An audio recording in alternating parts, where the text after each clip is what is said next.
یہ وہ وقت تھا جب دنیا داری کا کوئی احساس نہیں تھا، اپنی دنیا میں مگن ہو کر ایک چھوٹی سی تکلیف پر رونا اور پھر چند روپوں کی خاطر ضد کر لینا اس نوجوان کے ذہن پر ایک بوجھ تھا۔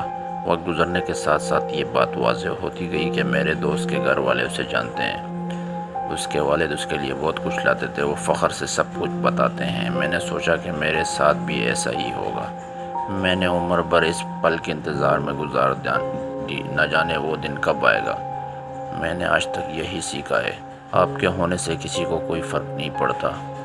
آج کل لوگ صرف اپنی ضرورتوں کی وجہ سے ایک دوسرے سے بندھے ہوئے ہیں، احساسات صرف بکتے ہیں۔ کوئی بھی اپنی ضرورت کے لیے کچھ بھی کرے گا۔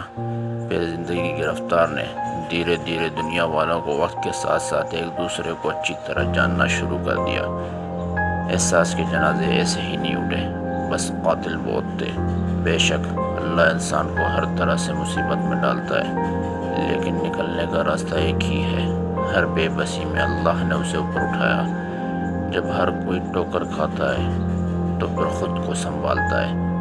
انسان اس وقت زیادہ افسردہ ہوتا ہے جب اسے وہ نہیں ملتا جو وہ چاہتا ہے۔ یہ اسے زندگی کی بیماری میں مبتلا کر دیتا ہے۔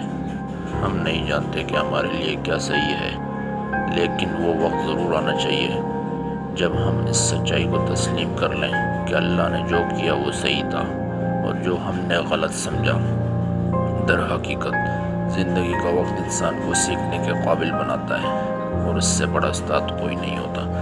اور اس زندگی نے مجھے رشتے کھونا نہیں سکھایا، بلکہ اتنا کچھ سکھا ہے کہ لوگ زندگی جیتے ہیں لیکن اپنی فطرت کو نہیں چھوڑتے۔ یہ میں نے آج سیکھا ہے، زندگی کو اپنی لین میں جیو۔ اگر آپ کسی سے بات کریں گے تو وہ آپ سے زیادہ آپ کو تکلیف دے گا۔ اگر کوئی تمہیں تکلیف دے تو خاموش رہو۔ کوئی رشتہ توڑ دے تو جوڑنے کی کوشش کرنی چاہیے۔ اگر کسی کو تکلیف ہو تو اسے اس سے جدا کر دیا جائے۔ لوگوں کا مذاق نہ اڑائیں، اپنی کوشش سے اسے آسان بنائیں۔ کسی رشتے کو ضرورت سے دور نہ رکھیں، احساس پیدا کریے۔ یہی سیکھنا ہے زندگی جینے کے لیے۔ شکریہ۔